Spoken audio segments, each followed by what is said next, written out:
Bonjour, bienvenue à notre webinaire des rencontres sanitaires apicoles de la région Auvergne-Rhône-Alpes. Donc c'est la cinquième année déjà que ces rencontres sanitaires apicoles ont lieu. C'est co-organisé par l'ADA, les GTV et la FRGDS de la région. Ce webinaire qui est le deuxième de l'année s'appelle Gestion de varroa en hiver, quoi de neuf? Et on va avoir à peu près 45 minutes de présentation et on vous souhaite un très bon webinaire. Donc, le webinaire, il va se dérouler de la façon suivante. On va faire d'abord quelques rappels sur le traitement hivernal. Ensuite, on va vous parler de la rupture de couvain et des dernières observations qu'on a pu faire. Loris va vous présenter une étude qui compare la sublimation au dégouttement. Quelques nouveautés ensuite pour la sublimation. Et enfin, on aura le témoignage d'Éric Pobel, qu'on remercie grandement, qui est apiculteur professionnel en Savoie, qui va nous faire part de sa lutte, de ce qu'il a mis en place dans son exploitation et de ses observations. Tout d'abord, quelques rappels sur le traitement hivernal.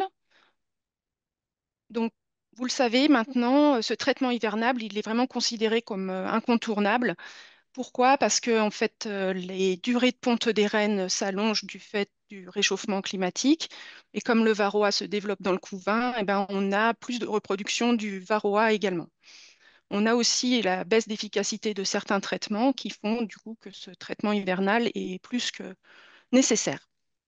Le traitement estival, sur le diagramme est marqué traitement 1, c'est le traitement qu'on fait après les récoltes en été. Et celui-là, c'est celui qui va conditionner la survie hivernale. Donc, voilà, le traitement qu'on va faire en hiver, celui-là, il n'agit pas du tout sur la survie hivernale. Au moment où on le fait, les dés sont jetés en ce qui concerne la survie hivernale. Celui-là, il va avoir l'objectif de préparer la saison suivante pour que finalement les ruches démarrent avec un taux de varroa très faible au printemps. Donc, c'est ce seuil-là que vous voyez sur le diagramme, seuil théorique, hein, de 50 varroa par colonie pour voilà, que ensuite les colonies n'atteignent pas les seuils critiques trop rapidement à la saison suivante pour voilà, limiter les conséquences en termes de production ou même en termes de survie à la saison suivante. Ce traitement hivernal exploite finalement la rupture de ponte qui est vraiment très précieuse pour la lutte contre varroa parce qu'elle engendre une action optimale des médicaments. Je vais vous expliquer pourquoi. Quand les colonies ont du couvain, les varroas sont présents à la fois sur les abeilles adultes, donc sur les varroas phorétiques, et on va dire la majorité de ces varroas sont présents dans le couvain.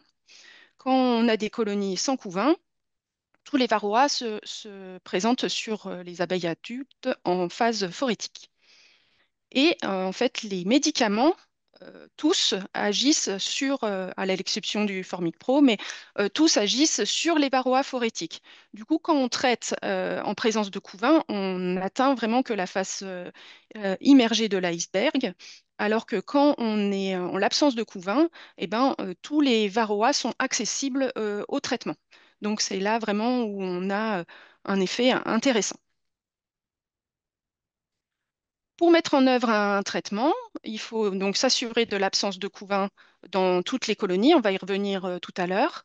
Si on a un peu de couvain résiduel, eh ben, on peut éventuellement le gratter. Enfin, pour avoir un traitement efficace, il faut le gratter. Il y a deux grandes techniques possibles, le dégouttement ou la sublimation. Le dégouttement, c'est une technique vraiment très simple, vraiment à la portée de tous. Suffit d'avoir une journée un peu clémente où les températures sont positives. Il y a quatre médicaments qu'on peut utiliser pour ce dégouttement, l'apibioxal, l'oxybi, le varomède ou le varoxal. Sauf le varomède qui est prêt à l'emploi, autrement, il faut le reconstituer, soit en mélangeant euh, deux produits, soit en le dissolvant dans un sirop. C'est des médicaments à base d'acide oxalique, donc il faut les manipuler avec précaution. Donc c'est un minima corrosif, hein, donc manipulez bien avec des gants, protégez vos voies respiratoires et puis vos yeux en cas de projection. Ensuite, une fois qu'on a reconstitué le médicament, il suffit de tiédir la solution et puis d'avoir un petit système quand même pour le maintenir tiède, surtout en hiver au rucher, ben, il faut prévoir ça. Donc, soit un petit bain-marie, un thermos, une glacière avec des bouillottes, voilà, quelque chose qui puisse maintenir tiède la solution. Et ensuite, on fait couler 5 millilitres par intercadre occupé. Donc ça, c'est voilà, très facile à faire à l'aide d'une seringue. Les seringues de 50 millilitres, c'est l'équipement le plus basique, mais ça fonctionne. Vous remplissez la seringue avec le nombre d'intercadres que vous observez, et puis vous faites couler, en regardant la graduation, 5 millilitres par intercadre. Il existe d'autres systèmes quand on a des grands ruchers, soit la seringue qui pompe directement dans le flacon 5 millilitres, ou alors la petite bouteille là, que vous voyez sur la droite, qui s'appelle le Dosaleif, qui permet d'avoir la solution pour plusieurs ruches et de prédoser ensuite la quantité qu'il nous faut par ruche.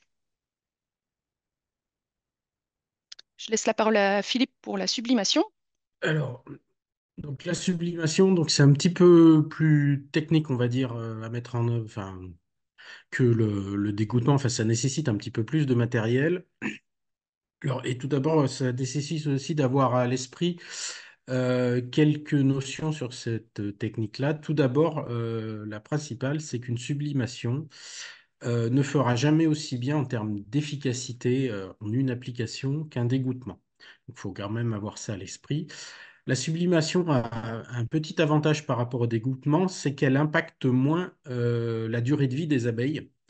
Donc, ce qui laisse la possibilité, si besoin, de multiplier les passages, ou en tout cas, ça peut être une technique à mettre en œuvre s'il y a besoin d'un deuxième passage d'acide oxalique hivernal sur des petites colonies, par exemple. Et enfin, la sublimation, donc on a dit qu'elle ne ferait jamais aussi bien en termes d'efficacité qu'un dégoûtement, donc c'est une raison de plus pour s'appliquer. Donc, faut pas faire la course au nombre de ruches sublimées, même si le matériel, on va dire, moderne de sublimation tend à nous aider à faire le maximum de ruches en peu de temps.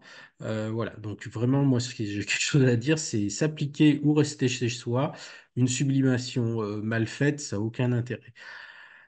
Et ensuite, c'est une technique pendant laquelle on va utiliser, enfin manipuler directement un acide pur, un acide organique pur au rucher. Donc là, les équipements de protection individuelle sont d'autant plus indispensables et encore plus que pour le dégoûtement où là, on va manipuler normalement l'acide plutôt à l'atelier et ensuite manipuler la solution, mais qui est déjà diluée en termes de pureté d'acide. Donc voilà, donc bien se protéger. Si tu peux passer à la suivante, Loris. Donc le matériel à prévoir, donc tout d'abord tous ces équipements de protection individuelle, des gants résistants aux acides, un masque à cartouche, FFP3 ou 4, et des lunettes. Et donc préparer aussi le sublimateur, avoir vérifié qu'il fonctionnait.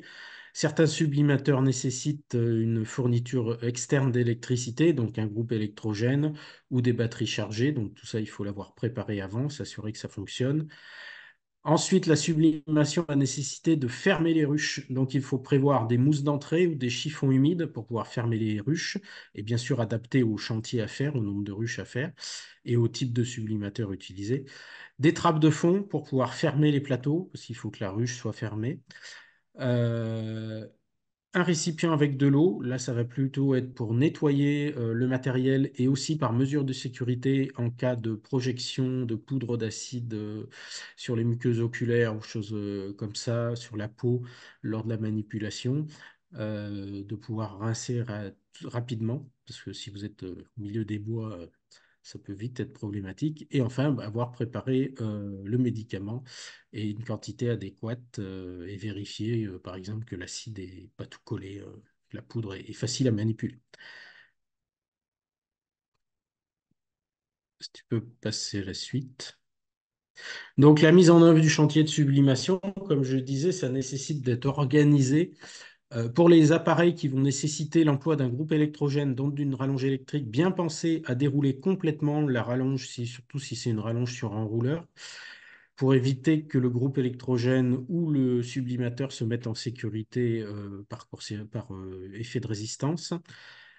Et donc, la première chose qu'on fait quand on arrive sur le chantier, c'est qu'on met en chauffe l'appareil, parce que les appareils, suivant les températures extérieures, vont nécessiter un temps de chauffe pour atteindre leur température, enfin surtout les appareils abusent pour atteindre leur température de fonctionnement. Donc, c'est la première chose qu'on fait. On démarre le groupe électrogène si besoin, on branche l'appareil à la batterie, enfin voilà. On respecte bien ce temps de chauffe. Pendant ce temps-là, on ferme les entrées, les plateaux et on va les laisser fermer même 15 minutes après l'administration de l'acide oxalique par sublimation. On enfile les équipements de protection individuelle, on vérifie la température une dernière fois de l'appareil avant de commencer et on pensera bien à le refaire au cours du chantier. Enfin, il faut connaître comment fonctionne son appareil. Il y en a qui ont des témoins lumineux, d'autres des alarmes sonores quand ils atteignent leur température. Ensuite, on remplit l'appareil avec le médicament, si possible d'eau au vent pour éviter d'en prendre plein la vareuse ou plein les équipements de protection. On évite, si possible, aussi de rester dans le passage du nuage de sublimation. On est en hiver, donc il y a souvent un petit peu de vent. Et ensuite, on nettoie l'appareil régulièrement pour son bon fonctionnement. On peut vaporiser un petit peu d'eau, gratter si besoin la cuve ou la buse pour enlever les résidus de sublimation. Et enfin, on pense aux ruches qu'on a partitionnées. Donc, ça nécessite aussi une organisation bien avant, d'avoir noté de quel côté étaient partitionnées les ruches pour introduire la buse du côté colonie et pas du côté de l'espace vide, euh, auquel cas la sublimation sera encore moins efficace. Donc, cette partie-là qu'on vient de développer avec Philippe, vous pouvez avoir plus de détails dans le webinaire qu'on avait animé il y a 2 ans, qui s'appelle Mettre en œuvre un traitement hivernal. Donc, on avait bien détaillé à la fois les équipements, etc. Donc, vous pouvez également vous y reporter. Ensuite, on va vous parler de la rupture de couvain. Donc, ça, c'est une présentation qu'on avait déjà fait également il y a 2 ans. Vous retrouvez cette illustration où on avait hiérarchisé un petit peu les facteurs qui influençaient cette rupture de couvain.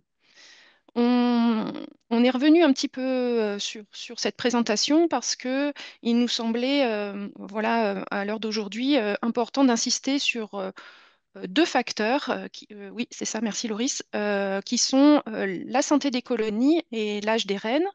Également, on a changé, vous voyez le rond de tout en bas qui était noté réserve, on l'a changé pour nourrissement parce que en fait, quand on nourrit les colonies en cours d'hiver, on peut également relancer la ponte. Donc, même avec du candy. Donc, ce qu'on vous conseille, c'est là jusqu'au 15 octobre de compléter vos colonies pour qu'elles fassent leur réserve afin de ne pas avoir ensuite, enfin, avoir à nourrir le moins possible ensuite au cours de l'hiver et de ne pas les stimuler au cours de l'hiver. Mais voilà, on va attirer votre attention sur la santé des colonies. Si tu peux me mettre la diapo suivante, voilà. Il faut être très vigilant, notamment sur les ruches les plus varrosées. Ça a été observé que ces ruches-là, elles maintenaient leur ponte plus longtemps que les autres.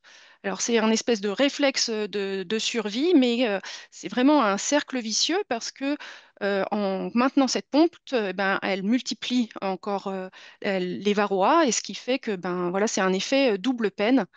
Et c'est vraiment voilà, un phénomène qui est vraiment très problématique. Donc c'est pourquoi là également, il faudrait qu'en même temps que vous fassiez le contrôle des réserves, faire votre visite d'hivernage pour contrôler le couvain et aussi contrôler l'efficacité de vos traitements de fin de saison. Comptez aussi pour identifier les colonies un peu hautes et ensuite, là, au moment où vous allez vouloir mettre en œuvre votre traitement hivernal, observez ces colonies-là en priorité. Également, une vigilance à avoir sur les ruches où vous avez changé les rennes un peu tardivement. Ces rennes qui sont vraiment en pleine ponte, elles vont avoir tendance à maintenir leur ponte plus longtemps que les autres. Donc, voilà, la rupture de couvain, on ne peut pas trop la prédire. C'est difficile sans regarder le couvain, de savoir si nos colonies sont en rupture de ponte. Donc, il faut quand même essayer de regarder.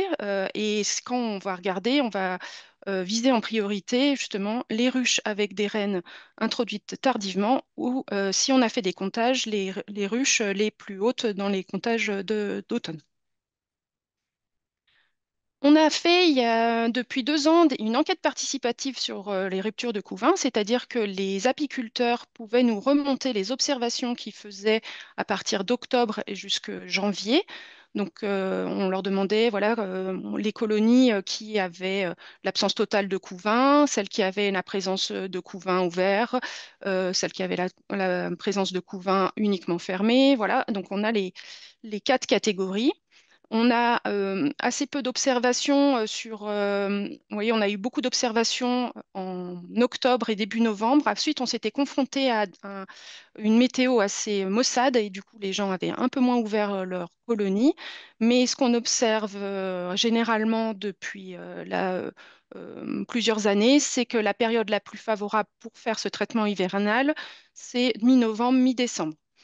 Ce qu'il faut avoir en tête, c'est qu'au solstice d'hiver, on peut avoir des rennes qui se remettent en route.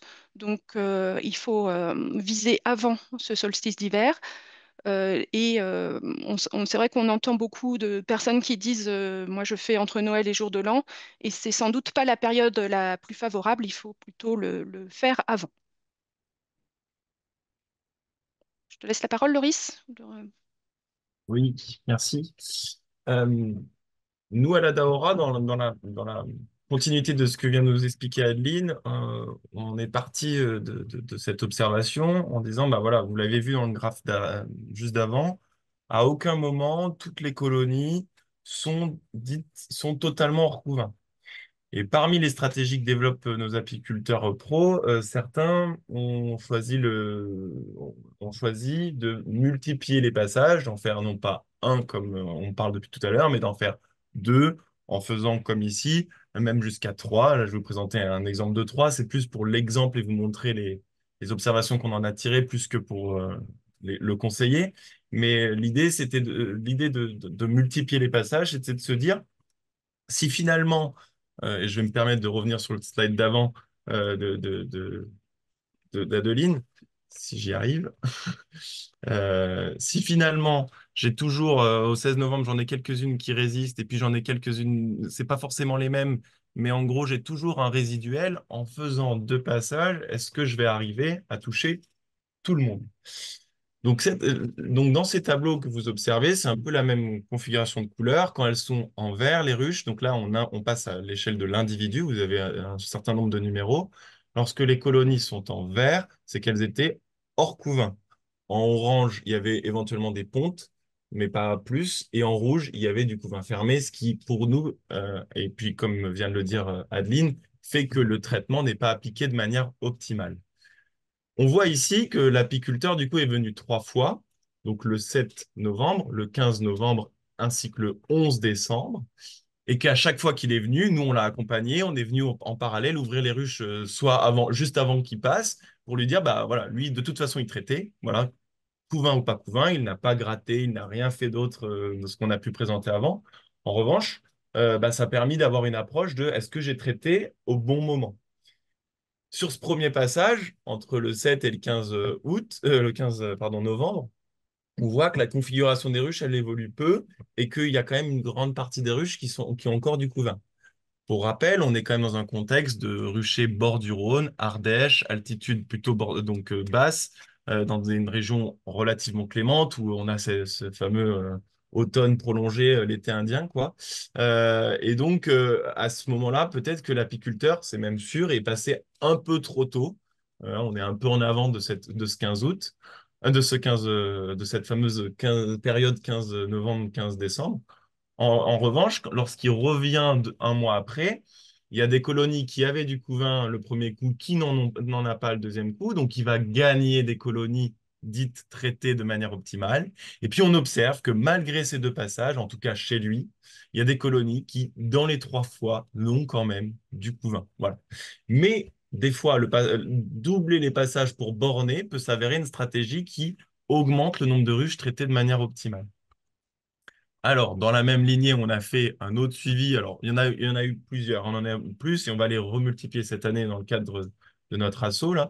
Mais on l'a fait également sur un rucher dans le Puy-de-Dôme. Alors là, on est sur une altitude plus importante, dans un contexte un petit peu plus de montagne. Et là, on voit que pareil, on a sur un rucher d'une trentaine de colonies, un peu plus de 30, on a 6 colonies qui présentent du couvain. Et puis finalement, bah, parmi ces 6, il y en a 4 qui n'en ont pas un mois plus tard. Et lorsque vient faire le deuxième l'apiculteur vient faire son deuxième passage. Donc, au total, sur la grosse trentaine de colonies, seulement 2 colonies ne passent, entre guillemets, à travers de leur traitement. Alors, on l'a pas dit ici, on ne le présentera pas. Sachez que même s'il y a du couvain, mieux vaut quand même, il y a d'autres études qui l'ont montré par ailleurs, comme, enfin, si vous n'avez pas vous pouvez pas gratter, il fait trop froid ou je ne sais que sais-je, hein, le traitement ne sera pas préjudiciable et sera toujours mieux que de ne pas traiter. Voilà, je tiens quand même à le préciser. Mais voilà. Et puis, je vais faire une transition toute trouvée. On a parlé sublimation, on a parlé d'égouttement. Euh, En tant que voilà, parmi les personnes présentes, il y a beaucoup de personnes qui n'ont pas forcément un nombre de ruches très important. Donc acheter du matériel de simulation, c'est pas forcément à la portée de tous. Et puis par ailleurs, quid de l'efficacité des deux? Est-ce qu'il y en a un qui est mieux que l'autre?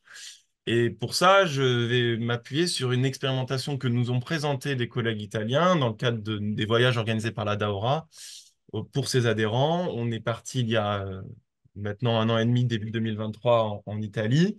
Et nos amis italiens nous avaient présenté une expérimentation assez intéressante euh, où ils ont évalué l'efficacité d'un dégouttement par rapport à une sublimation.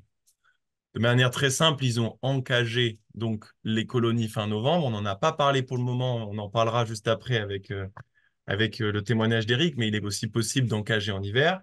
Donc eux, ils ont provoqué la rupture de ponte pour être sûr que toutes les ruches suivies soient hors couvain au moment de l'application de leur traitement. Ils l'ont fait sur une période donc supérieure à 21 jours, qui est le cycle entier d'un couvain. Donc au bout de 21 jours, il n'y avait plus de couvain dans les colonies. Ils ont fait un premier passage, soit de dégouttement, donc c'était de l'apibioxal, hein, soit de l'apibioxal en dégouttement, soit en sublimation. Ils ont laissé la graine encagée, donc ils ne l'ont pas décagée. Et 30 jours après, non, et une semaine après, ils ont fait un dégouttement, un second dégouttement, en comptant, avant de faire ce deuxième dégouttement, les chutes associées à ces premières, à ce premier passage. Je vous montre un petit peu les comptages. Ce qu'il en est ressorti par rapport à la sublimation vis-à-vis d'un dégouttement, c'est que globalement, en- lorsqu'on fait une application d'un apibioxal, en tout cas pour ici, à l'aide donc d'un sublimateur ou d'un dégouttement, euh, l'efficacité moyenne, c'est-à-dire les chutes qui étaient tombées à l'issue du premier passage sur les chutes au total qu'on a compté pour les 2 passages. Si vous avez des questions, on pourra y revenir. Donc, c'est-à-dire, est-ce qu'à l'issue du premier passage, combien il reste? Eh bien, dans le cadre d'une sublimation, on a, en gros, que ce soit sublimation ou dégouttement, on a entre 80 à 95%, un petit peu moins pour la sublimation, un petit peu plus pour le dégouttement. Donc, paradoxalement, à sa première observation, le dégoûtement est plus efficace. Et puis par ailleurs, et c'est ça le plus intéressant, on a quelques colonies sur la sublimation qui passent à travers. Vous voyez ces petits points-là sur la sublimation qui montrent que la ruche, il y a quelques colonies qui, à l'issue du premier passage, avaient encore presque 50% de leur varroa dans la colonie. Et heureusement d'ailleurs que du coup, il y a eu un traitement de contrôle, enfin un deuxième dégoûtement. Et ça fait le lien avec ce que nous a présenté Philippe, c'est que si on travaille parmi les hypothèses avancées, hein, c'est pas sûr, mais quand on sublime, selon comment le nuage va se diffuser dans la ruche, selon, bah, en fait, quand on a mis notre buse, elle était légèrement au niveau du cadre, on n'a pas fait totalement gaffe, elle était peut-être encrassée, le nuage va peut-être pas totalement se développer, enfin, évoluer dans la ruche et se diffuser, pardon, dans l'ensemble de la colonie. Et donc, c'est sans doute une des explications qui fait que la sublimation présente une variabilité plus importante que le dégoûtement. Donc, on a des ruches qui passent à travers. Si je me permets petit encart parmi cette méthode lorsqu'ils ont encagé, voilà, sur 80 colonies, il y a 5 reines qui ont été remplacées. On y reviendra. Eric parlera un petit peu du remplacement, sachant que c'est des reines, si on encage en hiver, elles sont perdues, on ne peut rien faire d'autre. Donc, retenez ici que quitte à faire un passage, privilégiez le dégoûtement qui va avoir une efficacité légèrement supérieure et une dispersion moins importante dans les résultats. En conclusion, et ça va faire le lien avec ce que nous disait à l'instant Adeline, on a donc une période optimale de rupture de ponte qui est souvent entre, je dirais même le 15 novembre et le 15 décembre, vérifié selon votre région. Si je ne fais qu'un seul traitement, je vais privilégier l'application sous forme d'égouttement, puisque du coup, on a une efficacité qui sera meilleure. Si je sublime, alors là, c'est, voilà, je répète, hein, mais j'améliore l'efficacité en fermant la ruche. Ça, on l'avait présenté dans d'autres présentations. Euh, voilà. Le passage d'une PMAO provoque par contre éventuellement une reprise de ponte. C'est un petit peu ce qu'on a observé juste avant. Et deux passages d'une PMAO par dégoûtement permet de borner éventuellement la période optimale de traitement. Mais attention à ne pas le faire sur de trop petites colonies, parce que si on fait deux dégoûtements sur une colonie, on ne l'a pas forcément évoqué, ça impacte la, la- les abeilles, on l'a dit par rapport à la sublimation, et donc sur des petites colonies, bah, ça peut faire perdre de la population. Et je repasse la parole à Philippe. Alors, du nouveau, oui. Alors, historique, donc du nouveau en termes de médicaments d'abord, par rapport à il y a 2 ans. Historiquement, on n'avait qu'un seul médicament à base d'acide oxalique utilisable en sublimation disponible sur le marché français AMM, donc l'apibioxal, qui est en fait un mélange d'acide oxalique à 83% d'acide oxalique d'hydrate, de silice pour éviter l'agglomération des cristaux d'acide et de sucre. Et donc, ce médicament a toujours un défaut, c'est-à-dire qu'en fait, quand on sublime, il reste des résidus dans le sublimateur qui sont essentiellement les résidus de sucre et de silice, donc qui entraînent une caramélisation dans les sublimateurs. Ce qui est surtout problématique avec un type de sublimateur qui sont les sublimateurs à buse, donc type Sublimox, Oxalica Pro, etc.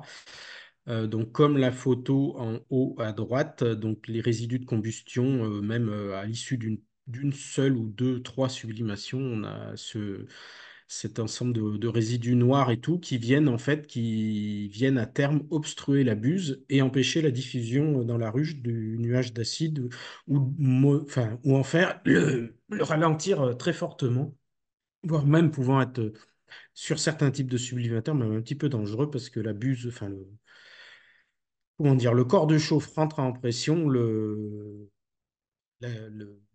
capuchon qui délivre l'acide peut même sauter à la figure de l'utilisateur. Donc, ce médicament-là est plutôt à réserver aux appareils de sublimation dits, que j'appelle moi coupelle, c'est-à-dire qui n'ont pas une buse, mais qu'on rentre carrément l'appareil sous la colonie et la sublimation a lieu après par chauffe de la coupelle. Ces appareils-là peuvent être nettoyés très facilement et même du coup doivent être nettoyés et refroidis entre chaque sublimation. Donc le fait qu'il y ait des résidus ne pose dans ce cas pas de problème. Alors si tu peux passer à la suite. Et enfin, donc, est arrivé sur le marché en 2023, l'automne 2023, Varoxal, qui est en fait un médicament à base d'acide oxalique dhydrate pur, donc qui est utilisable dans tous les sublimateurs du marché et qui en plus présente l'AMM aussi pour le dégoûtement et la pulvérisation. Voilà, donc on a plus ce problème-là. Et enfin, on a quelques nouveautés d'un point de vue appareil depuis 3 ans, enfin depuis ces 2 dernières années. C'est essentiellement la grosse nouveauté, c'est des appareils qui fonctionnent sans fil ou sans groupe électrogène extérieur, donc avec essentiellement des batteries lithium-ion, principalement 18 volts, type batterie d'appareils électroportatifs, perceuses, visseuses, tout ça.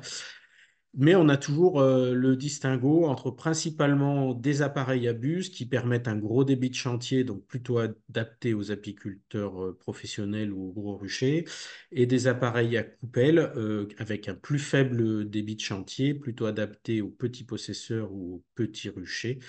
Et donc avec derrière, voilà, les appareils à coupelle, on peut utiliser n'importe lequel des deux médicaments, et dans les appareils à buse, on va privilégier l'emploi du Varoxal.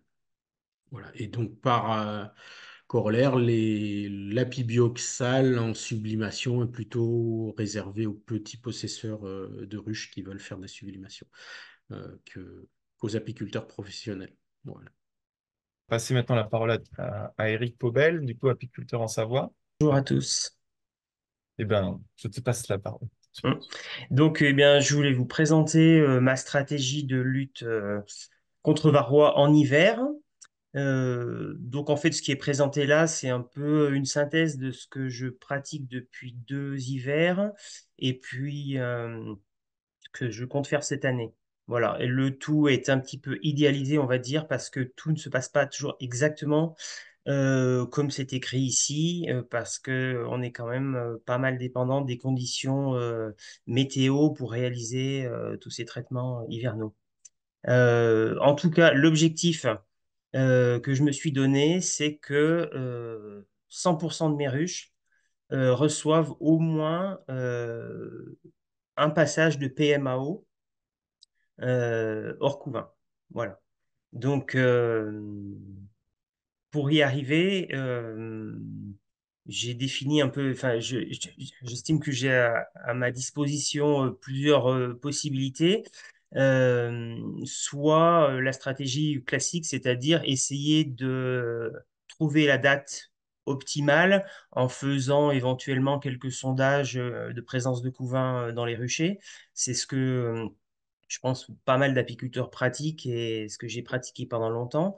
Et après, ben, à ma disposition, qu'est-ce que j'ai d'autre? J'ai l'encagement et j'ai la vérification de couvain et en cas de présence, la destruction.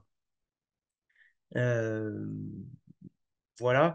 En fait, si je fais le parallèle un peu avec le traitement estival, euh, à partir de 2013, moi, je me suis mis à faire une stratégie de traitement estival à 100% à partir de méthodes biotechniques combinées à une application de PMAO. Et bah, très vite, je me suis rendu compte que pour gérer 350 colonies avec des méthodes biotechniques, c'était pas possible. Et qu'il fallait donc que j'utilise toutes les techniques qui soient à ma disposition pour, d'un côté, adapter au mieux euh, aux ruchers en fonction de leur historique, et puis surtout pour répartir mon temps de travail. Donc en hiver, c'est pareil, avoir un objectif de réussir le traitement pour 350 colonies, euh, c'est très difficile de se dire je vais tout encager ou alors je vais tout vérifier, le couvain. Voilà, ça, c'est en gros, c'est pas possible. Euh, Néanmoins, pendant 2 hivers, j'ai quand même choisi d'ouvrir toutes mes ruches euh, et de vérifier l'absence de couvain et donc de pouvoir être sûr de mon traitement. Alors, ça a très bien fonctionné. J'ai eu une saison suivante, on va dire, avec de faibles infestations de varroa. Donc, ça fonctionne, mais j'ai pas envie de continuer, c'est beaucoup trop de travail. Et l'objectif était surtout, en fait, de comprendre, j'avais besoin de comprendre, effectivement, est-ce que j'ai parfois un arrêt sur 100% de mes colonies dans un même rucher à une date précise, même si et en fait, le résultat, c'est un peu ce qu'on a vu avec ce que Loris nous a présenté, c'est que bah non, ça marche pas. En fait, on a toujours 10-20% des colonies qui ne sont pas en arrêt. Donc, en fait, cette stratégie d'essayer de choisir la date optimale, elle peut pas complètement fonctionner. Donc voilà, à partir de là, euh, la réflexion, c'est ce qui est dans ce tableau, c'est que aujourd'hui, j'essaye de, voilà, on va dire que j'ai 4 lots de ruches différents. Et à chacun de ces lots, je vais avoir une approche un peu différente. Alors, mon premier lot, ça va être mes essaims de fin de saison. Euh, Vous allez voir qu'à chaque fois, c'est un peu lié aussi à la méthode biotechnique qui a été employée en été. Donc, ces essaims de fin de saison, qui sont constitués après la récolte de châtaigniers ou de montagne, ont reçu une cellule J3 et donc ont reçu une PMAO. Euh, pour moi, ce sont les essaims qui auront le plus de mal à s'arrêter de pondre. Pourquoi? Parce que, bah, on l'a dit tout à l'heure, ouais, c'est vrai que je l'ai remarqué aussi, avec des rennes jeunes, voire très jeunes, donc j'ai des rennes qui rentrent en ponte en août, l'arrêt de ponte est quand même décalé dans le temps. En tout cas, difficilement prédictible. Et puis, c'est aussi des colonies qui vont être un peu plus faibles que les autres lots, parce que c'est des essaims qui sont faits tard en saison. Alors, pour celle-ci, ce que j'ai choisi, pour moi, c'est les colonies les plus problématiques, on va dire. Et donc, j'ai choisi déjà de ne pas les encager parce que, elles sont un peu plus petites que les autres. Alors, c'est peut-être une erreur, mais en tout cas, voilà, je pense que celles-ci, voilà, je préfère ne pas les encager. Et c'est sur celle-ci que je vais avoir le plus d'attention et que je vais donc ouvrir, vérifier systématiquement et détruire le couvain si j'en trouve. Voilà, donc ça, souvent, ça va être quelque chose qui va avoir lieu au début de la période qui a été montrée tout à l'heure comme étant la période favorable. Mais quand je dis au début, c'est parce que souvent les conditions météo sont à ce moment meilleures que mi-décembre. Voilà. Voilà pour le premier lot.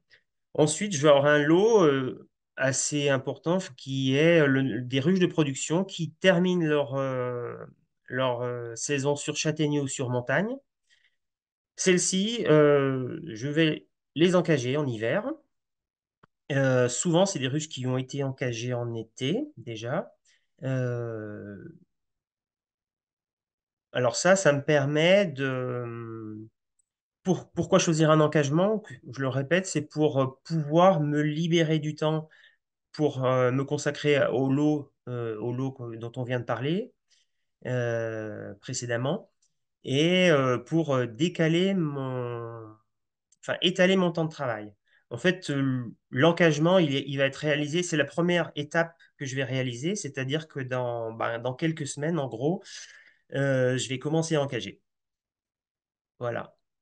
Euh, Ensuite, j'ai un autre lot qui est des paquets d'abeilles que je réalise au moment de la récolte de châtaigniers avec des reines fécondées de l'année. Donc celles-ci, en fait, elles vont avoir leur passage de PMAO beaucoup plus tôt que les autres, à partir du 10 juillet, puisque une fois qu'on a constitué le paquet d'abeilles, le traitement en été est bien à J+1 et J+4. Donc, en fait, je me retrouve ici avec des ruches qui sont des colonies qui ont été faites dans de très bonnes conditions, mais euh, qui ont été traitées un peu plus tôt que les autres, et il y a souvent un risque de réinfestation quand même.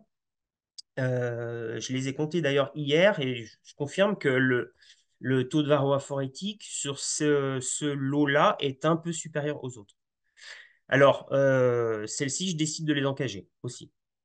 Alors, si je fais un lien entre un risque d'infestation en varroa un peu supérieur aux autres et le choix d'encager, ce n'est pas que je considère que l'encagement est une méthode supérieure à une vérification de couvain, puisque l'objectif en tout cas, l'objectif est d'arriver à avoir zéro couvain. Mais le risque de ces ruches qui ont un taux de varroa un peu supérieur, c'est elles, euh, elles conservent du couvain un peu plus que les autres, comme on a dit tout à l'heure, pour arriver à obtenir leur quantité d'abeilles d'hiver. Donc celle-ci, c'est aussi un lot que je décide d'encager. Et en fait, ça me laisse la possibilité d'avoir un lot à la fin, qui est le dernier lot, le lot qui revient de la vente tardive et qui ont des rennes un peu plus élevées. Celle-ci, en fait, c'est le lot sur lequel j'aurai le moins d'attention, en fait. Aussi parce que j'aurai pas le temps, en fait, de soit d'encager, soit de vérifier l'absence de couvain.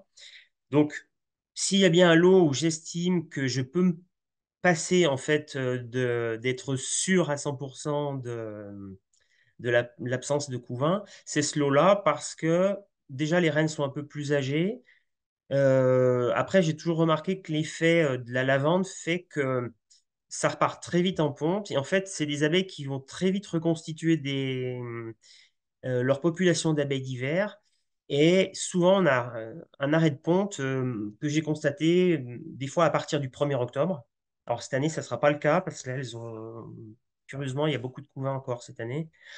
En tout cas, sur celle-ci, je fais l'impasse de l'encagement et de la vérification des colonies. Donc voilà, en gros, 4 lots qui me permettent surtout d'étaler mon temps de travail si je veux atteindre mon objectif. Donc voilà, si on reprend chronologiquement, je vais encager les ruches, donc à peu près dans quelques semaines. Ensuite, je vais m'occuper des essaims du premier lot, des essaims de fin de saison. Et ensuite, je vais m'occuper du lot que j'estime s'être arrêté de pondre un peu tout seul. Voilà. Voilà sur cette diapo quelques petites remarques.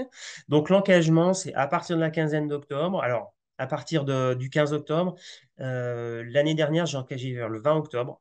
Donc voilà, c'est une période où normalement, on doit retrouver du couvain sur une partie des ruches. Euh, Après, je vais pas me soucier de si, au moment où j'ai décidé d'encager le rucher, je vais pas changer de stratégie une fois que je suis dans les ruches. C'est-à-dire que s'il y a des ruches qui sont hors couvain, je les encage quand même. J'encage les rennes. Et voilà. En fait, je trouve que l'acte d'encager les rennes est plus rapide que l'acte de rechercher le couvain. Donc, en fait, voilà, je me focalise sur la recherche de rennes et l'encagement. Euh, donc j'utilise des rennes, des cages, soit des cages Scalvini, soit des cages chinoises. Et dans tous les cas,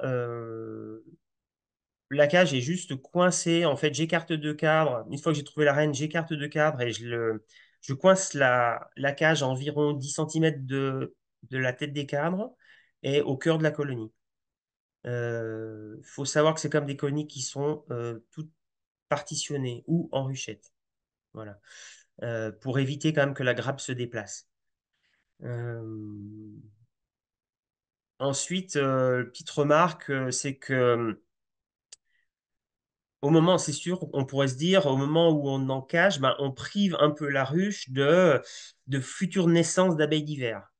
En fait, je pense plutôt, moi, enfin, je pense que ça n'a pas d'impact parce que le fait en fait, on prive les abeilles, c'est sûr, on prive la colonie de quelques abeilles, mais la contrepartie, c'est que comme on en cage, on va supprimer en fait une génération de couvains à élever, et les abeilles qui étaient destinées à être éleveuses, en fait, et qui auraient sûrement eu du mal à devenir de véritables abeilles d'hiver parce qu'elles étaient éleveuses, deviennent, je pense, plus facilement abeilles d'hiver. Voilà. Donc, de toute façon, j'ai jamais remarqué que l'encagement était préjudiciable sur la taille de la colonie. Ensuite, vous avez peut-être remarqué que je disais que j'ai encagé des ruches en hiver qui avaient été encagées en été. Voilà. Pour moi, pas de problème particulier non plus à ce niveau-là. Euh, Ce que j'ai constaté cette année, c'est que toutes les ruches qui ont été encagées cet hiver ont eu vraiment un très bon comportement toute l'année et qui a eu les charges de varroa sont restées très faibles sur ces colonies. Elles n'ont eu qu'un passage de PMAO au décagement. Donc, à mon avis, un seul passage de PMAO bien placé suffit. Ceci dit, je fais plutôt le choix, moi, de faire 2 passages en dégoûtement. Je parle bien de dégoûtement aussi. Voilà. La sublimation, j'en suis aussi beaucoup revenu. J'ai jamais été très satisfait par la sublimation, mais je pense que, pour revenir à ce que disait Philippe, c'est que je pense que je le faisais pas avec assez d'application. Voilà. Euh, pour ce qui est des pertes de rennes pendant l'encagement ou suite au décagement, elles sont très faibles en hiver. Pour moi, elles sont plus faibles qu'en été. En été, on peut être quand même à, je sais pas, à 10% par exemple. Mais souvent, en été, c'est lié à un remérage, en fait, pendant l'encagement. Donc, en été, bah, un accident d'encagement, c'est pas très grave. En hiver, c'est sûr que, en tout cas, moi, j'ai pas de plan B en hiver. Quand il y a un problème d'encagement, on perd la colonie, c'est sûr. Donc, à mon avis, il faut quand même être à l'aise un peu sur l'encagement estival pour se lancer dans l'encagement hivernal. Mais c'est pas, je pense qu'on a moins de pertes de rennes. Et puis aussi, c'est quand même plus facile, c'est plutôt plus rapide de trouver des rennes et d'encager des rennes en hiver. Si les conditions, voilà, c'est sûr que les conditions sont un peu plus désagréables pour travailler, mais c'est plus rapide parce que les rennes sont moins mobiles et puis la grappe est en général un petit peu resserrée déjà quand on le fait et donc la renne, elle est toujours au cœur. C'est vraiment facile. On la trouve pratiquement en sortant le premier cadre. Eric, alors, on a parlé de pas mal d'engagement et je vois dans les questions que ça remonte pas mal. Quelques précisions. Ce qui était aussi ce qui est intéressant de retenir ici aussi, c'est une approche un peu différenciée et ne pas hésiter à retenir, à identifier des lots sur lesquels on l'a dit, hein, quand ils ont un peu plus chargé en varroa, bah voilà, on va passer plus de temps dessus, on va peut-être plus les surveiller. Voilà, c'est peut-être sortir de l'approche totalement systématique. Donc voilà, en petite conclusion, ce qu'on peut dire, c'est que ce traitement hivernal est vraiment indispensable, hein, je pense. Voilà, maintenant tout le monde est convaincu. Tout à l'heure, je vous ai présenté comme le traitement 2 de l'année, mais on peut considérer que c'est le premier traitement pour la future saison. On prépare vraiment la future saison avec ce traitement hivernal.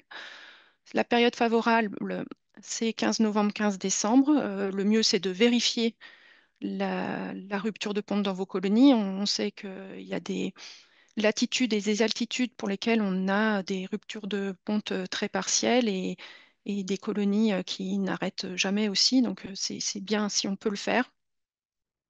Si on fait qu'un passage, il faut privilégier le dégouttement. Et j'espère qu'on vous a convaincu aussi que si vous sublimez, il faut le faire vraiment en s'appliquant.